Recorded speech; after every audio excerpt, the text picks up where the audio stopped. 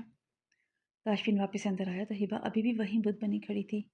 تاشفین نے اسے دیکھتے ہوئے چہرے پر مسکراہٹ سجائے اور چلتا ہوا اس کے پاس آیا۔ ہبا میری جان، میں نے کہا تھا کہ ریسٹ کرو، نیچے کیوں آ گئی؟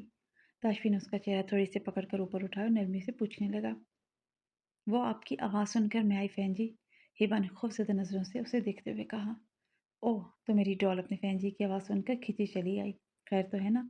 تاشفین نے اسے ڈرتے ہوئے دیکھا تو بات بدلتے ہوئے شوق ہوا۔ فین جی، مجھے آپ کے غصے سے بہت ڈر لگتا ہے۔ ہبا اس کی شوخی کو نظر انداز کرتے ہوئے اس کے سینے سے لگ گئی۔ کیوں میری جان، میں نے تم پر کبھی غصہ کیا؟ اس نے ہبا کے گرد اپنے بازوں کا حصار باندھتے ہوئے پوچھا۔ نہیں فین جی، پھر بھی مجھے ڈر لگتا ہے، لیکن آپ بہت اچھے ہیں، مجھ پہ غصہ نہیں کرتے۔ ہبا اس کی شرٹ کے بٹن کے ساتھ کھیلتے ہوئے کہنے لگی۔ اتنا اچھا ہوں تو پھر ردا کو پھوپھو بنانے کے بارے میں سوچو نا۔ اس نے ہبا کو نرمی سے الگ کیا تو اس کے چہرے پر چھائے حیا کے رنگوں کو دیکھنے لگا۔ مجھے بھوک لگی ہے فین جی، اس نے تاشفین کی لو دیتی نظروں سے بچنے کے لیے بہانہ بنایا۔ مجھے بھی بھوک لگی ہے، اس نے ہبا کی کمر میں ہاتھ ڈال کر اسے پاس کیا اور اس کی جھکی نظروں کو دیکھتے ہوئے کہا۔ تو چلے نا، میں نے کھانا بنایا ہے، کھائیں؟ اس نے نظر اٹھا کر اسے دیکھتے ہوئے کہا تو اس کی محبت لٹاتی نظروں کی تاب نہ لاتے ہوئے واپس نظریں جھکا لیں۔ مجھے کھانے کی نہیں، ان کی بھوک لگی ہے، اس نے ہبا کے ہونٹوں پر انگلی رکھتے ہوئے کہا۔ نہیں نہیں فین جی، یہ ہمارا کمرہ نہیں ہے، کوئی آ جائے گا۔ تاشفین کی اس کی کمر پر گرفت ڈھیلی تھی، وہ پدک کر اس سے دور ہوئی۔ تو کیا کمرے میں بھوک مٹانے کی اجازت ہے؟ اس نے ہبا کی طرف قدم بڑھاتے ہوئے پوچھا تو ہبا بھاگ کر کچن میں چلی گئی۔ پیچھے تاشفین کا فلک شگاف کہکہا گونجا۔